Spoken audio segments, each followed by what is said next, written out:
Hey there guys, and welcome back to my channel. Can you believe that this is the last video? And since it is almost Christmas, this is gonna be a very simple but delicious recipe. You want to start out by peeling your pears, and then you want to cut them down into halves, and you want to take out the core part. In a little pan, you want to add some brown sugar, some butter, and some cinnamon. And then you want to go ahead and melt that all together. It shouldn't get too hot, you just want the butter to melt.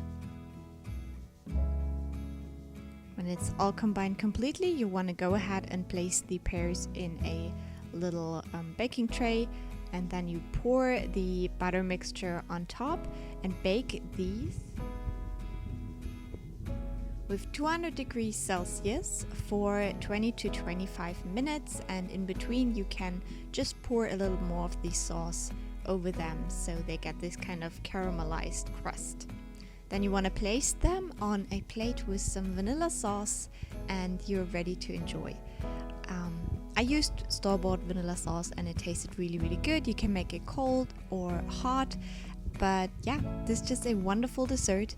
I hope you enjoyed this little video series, and yeah, I will take a break now and hope you have a lovely holiday time.